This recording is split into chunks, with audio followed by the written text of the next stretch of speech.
conducting traditional marriage ceremony. किशनपेट नाम के गांव में एक चिकन की दुकान थी। उस दुकान के मालिक का नाम था बिज्जू। वहीं पास में ही एक ठेले में बिज्जू की पत्नी चिकन कबाब बनाकर बेचती थी। उसका नाम था ममता। बिज्जू बहुत नेक इंसान था, बहुत भोला था, लेकिन बिज्जू की पत्नी ममता बहुत होशियार थी। जब भी बिज्जू को जरूरत पड़ती, उसे सही सलाह देकर हमेशा उसकी रक्षा करती रहती थी। बिज्जू का एक बहुत बड़ा मुर्गियों का फार्म था। हर रोज उस फार्म से बहुत सारी मुर्गियां पास वाले गांव में बेचने के लिए ले जाया करते थे।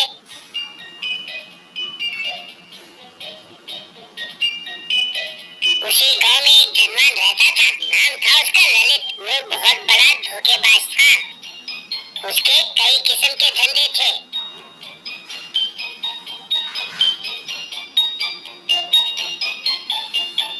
उसने गलत तरीके से बहुत पैसे कमाए और उन पैसों को घर में छुपा कर रखा था। लोगों को ठग कर पैसे कमाने में उसे बहुत मजा आता था। एक दिन वो बिज्जू के दुकान के पास आया। ललित बिज्जू से, बिज्जू भाई मुझे चिकन चाहिए, मैं उसी के लिए आया हूँ।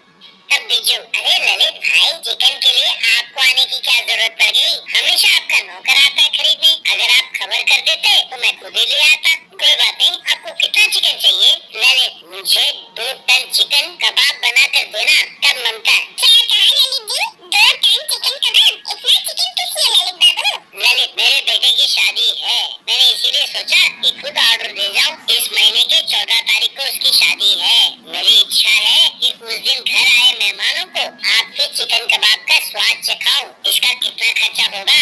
एडवांस में आपको कितने पैसे चाहिए, या फिर काम हो जाने के बाद सारा पैसा दे दूं? तब बिज्जू, बेटे की शादी है, ये तो खुशी की बात है, पूरा 10 लाख रुपए होगा। तब ममता, एडवांस के तौर पर आप 2 लाख रुपए दे दीजिए, काफी है। तब बिज्जू, अरे ममता, तुम भी क्या कर रही हो? ललित जी से कोई एडवांस मांगता है क्या? एडवांस की जरूरत नहीं है ललित बाबू, शादी वाले दिन मैं कबाब लेकर आऊंगा, अब आप जाइए।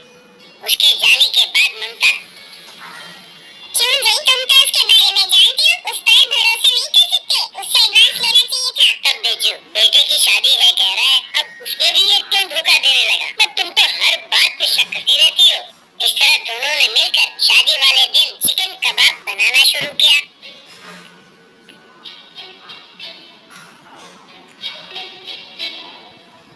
उसके बाद एक ट्रक भरकर चिकन कबाब लेकर अपने घर से चले। ट्रक शादी वाले घर पहुंचा। वहाँ चिकन कबाब उतारने के बाद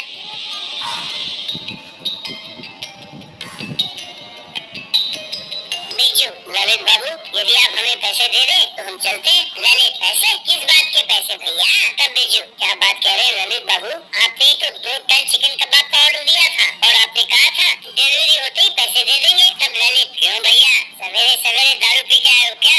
ये कबाब तो हमारी रसोई में बनी है, तुम साबित कर दो कि ये गलत है तो मैं तुम्हें पैसे देता हूँ। क्यों, ठीक है, अब शादी में आकर गड़बड़ मत करो, चलो जाओ यहाँ से। क्या करूँ, दोनों को अपने आदमियों से धक्का मार कर बाहर निकलवाया।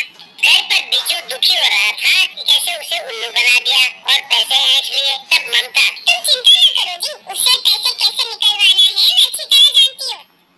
फिर थोड़ी देर बाद शादी वाले घर के बाहर एक पुलिस की जीप आके रुकी। उसमें से कुछ पुलिस और एक डॉक्टर उतरे।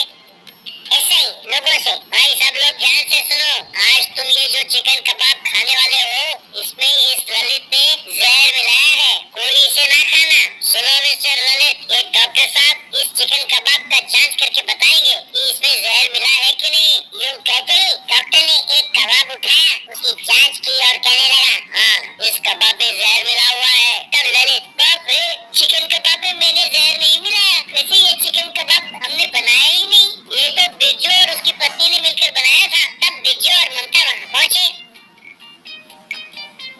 तब ऐसे ही, क्यों कमीने, तू इनको धोखा देना चाहता था, इसीलिए हम आए यहाँ पर ये नाटक रचाने, ताकि तुम्हारे कमीनेपन पर पर्दाफाश हो जाए।